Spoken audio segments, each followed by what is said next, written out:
যখনই নাকি জজ মিয়া এই ফার্মের উদ্যোগ নেয় তখন আমি বিশেষভাবে অনুরোধ করছি এবং গ্রামবাসী, মেম্বার এবং চেয়ারম্যান সকলকে আমি অবগত করাইছি যে এখানে যদি ফার্ম করে তাহলে আমরা এখানে বসবাস করা সম্ভব না।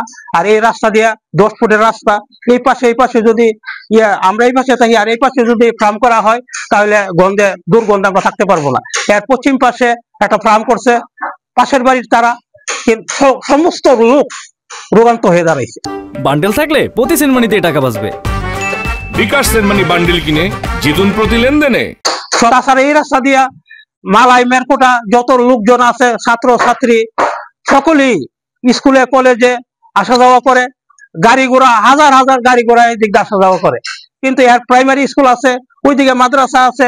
এই অবস্থায় যদি ফার্ম করে তাহলে পরিবেশ অত্যন্ত দূষণীয় হয়ে দাঁড়াইব এবং পাশে পশ্চিম পাশে যে ফার্ম আছে সেটা দূষণীয় হয়ে গেছে অলরেডি। বারবার বলছি, গ্রামের মেম্বার চেয়ারম্যান সকলকে আমি জানাইছি, কারো বাধা দিছে, কারো বাধা তার মানে নাই।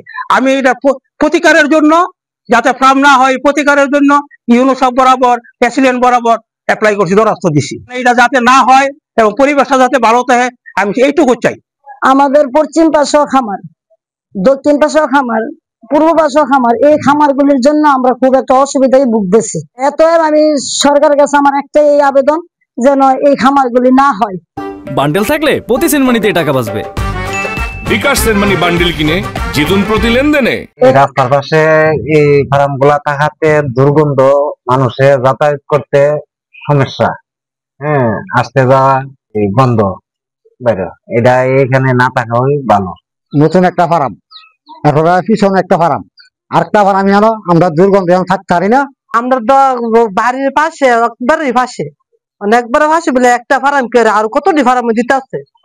ফার্মের পরবর্তীতে আমরা তো অনেক অসুস্থ হয়েছে। আর আব্দুর রহিম নামে যে ব্যক্তি আমার নামে এবং বাবুল মিয়ার নামে যে অভিযোগ করছে, অভিযোগ ভিত্তিহীন, মিথ্যা। আমার জায়গা আমি বাবুল মিয়ার কাছে ভাড়া দিছি, ওনা খামার করছে।